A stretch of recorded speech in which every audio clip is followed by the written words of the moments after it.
Eu sou apaixonada por estoicismo. Tem uma frase atribuída a Heráclito que diz que a mudança é a única constante na vida. E ainda que paradoxal, gostaria que vocês me acompanhassem por alguns instantes. Por quê? O ser humano, naturalmente, ele tende a ter muito medo de mudança. Porque a mudança gera dúvida, incerteza e simplesmente leva a gente para um padrão de pensamento não antes ponderado. Não que seja errado, mas que a gente antes não considerava. Só que é inegável considerar que o mundo, as relações humanas e tudo que vivemos tem mudanças. Isso é inerente da nossa civilização. E nessa nova era que a gente vive, nessa nova era de tecnologia, de informação, de compartilhamento, de liberdade, a mudança está presente. E a minha missão aqui hoje é que vocês não se apeguem ao lado errado da história. Eu sou apaixonada pela evolução da informação e de como nos comunicamos. Se a gente pensar friamente no passado, a gente se comunicava através de desenhos em cavernas, onde a gente desenhava hábitos, costumes, práticas de agricultura. Mudamos, evoluímos, nos adaptamos. A linguagem foi criada, os alfabetos também foram criados. E depois a gente teve alguns desafios. Como disseminar essa informação? Como compartilhar ela? Bom, boca a boca, sinal de fumaça, quanta confusão, né? E aí Gutenberg inventou a prensa, possibilitando a disseminação da informação e de como poderíamos acessar o conhecimento. O conhecimento ele virou um ativo público, antes muito centralizado na mão de monges ou nobres, daqueles que detinham muito dinheiro, né?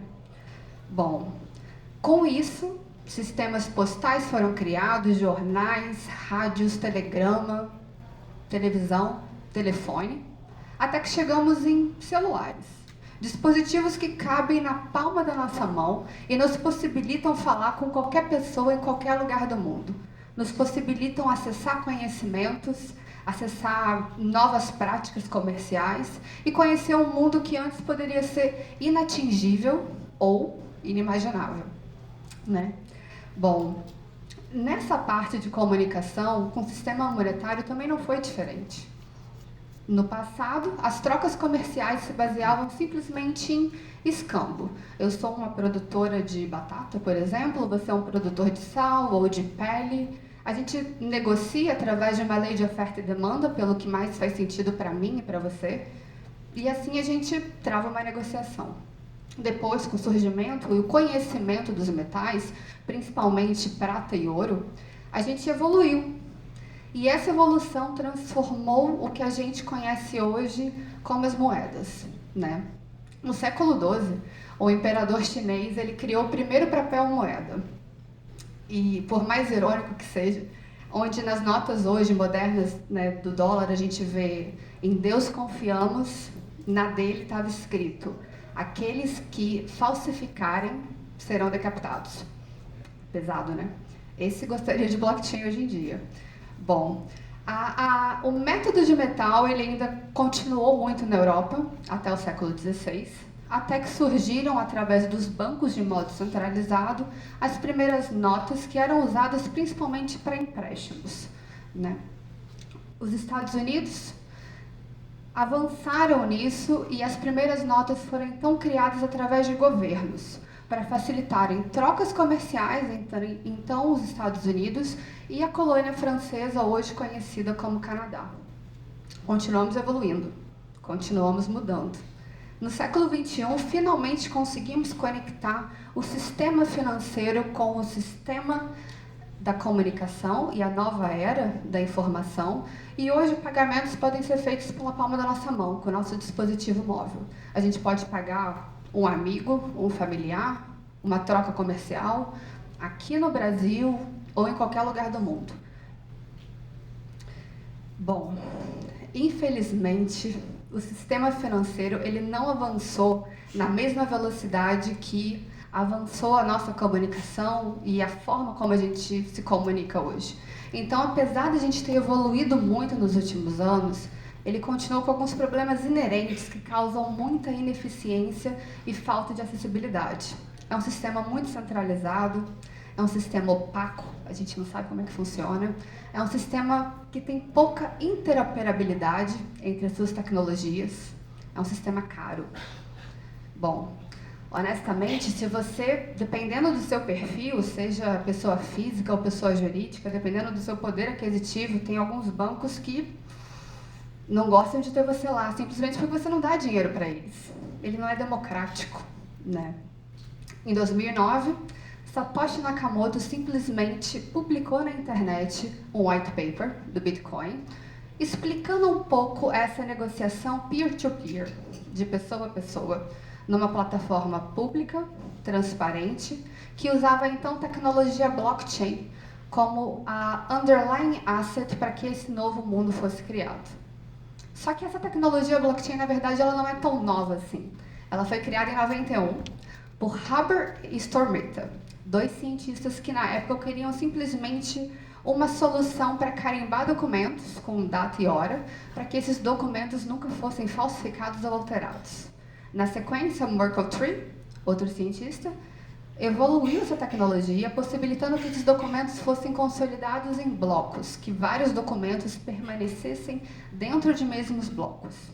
O que Satoshi Nakamoto, na verdade, fez foi pegar essa tecnologia que já existia e transformar ela nesse novo paradigma, onde essas trocas, na verdade, seriam trocas financeiras.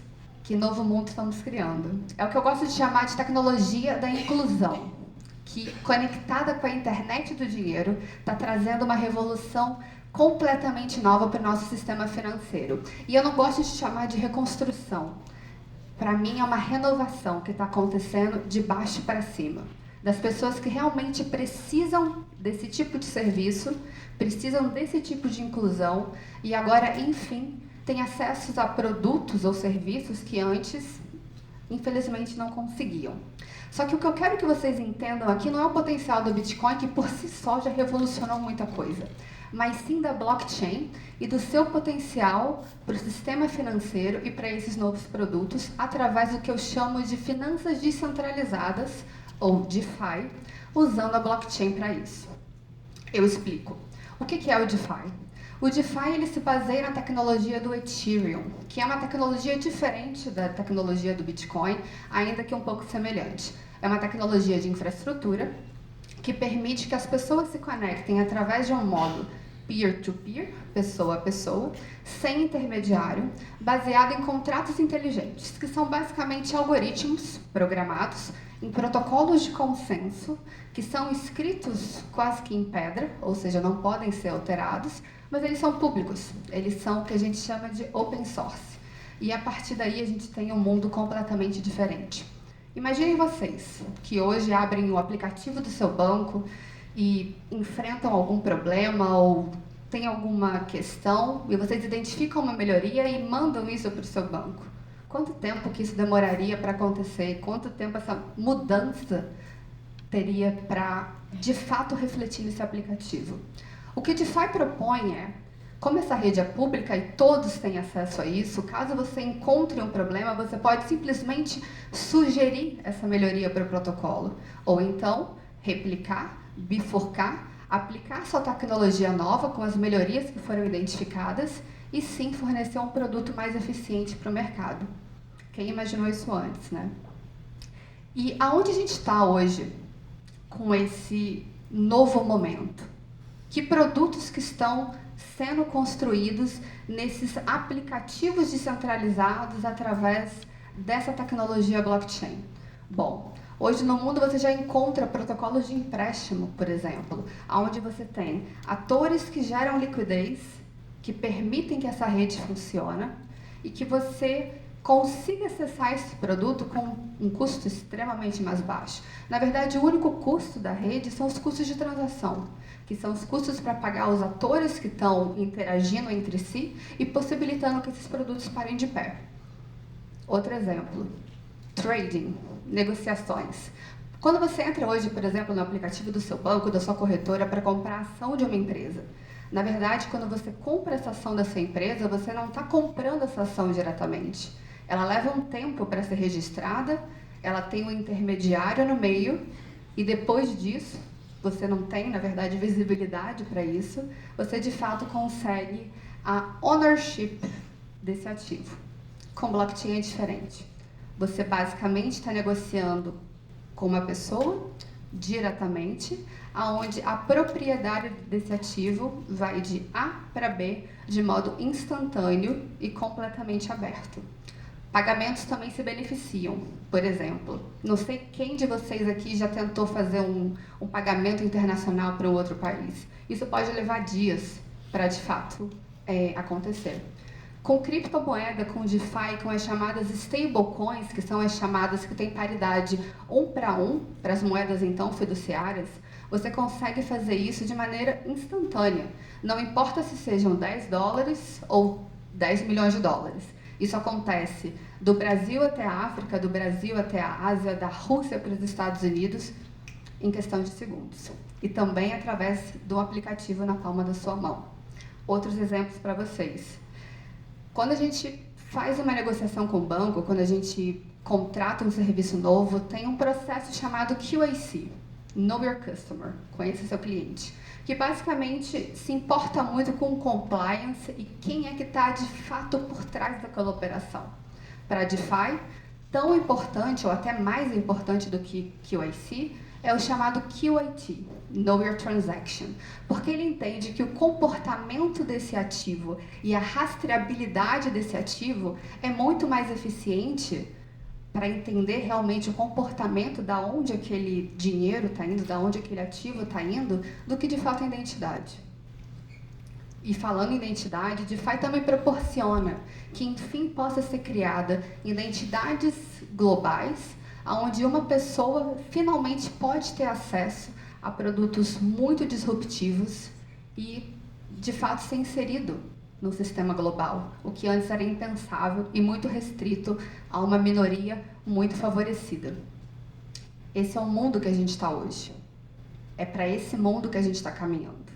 E quando a gente entende o potencial dessa tecnologia e quando a gente entende o quanto as instituições financeiras podem estar evoluindo nesse sentido, aí realmente a gente imagina um mundo sem fronteiras, de verdade.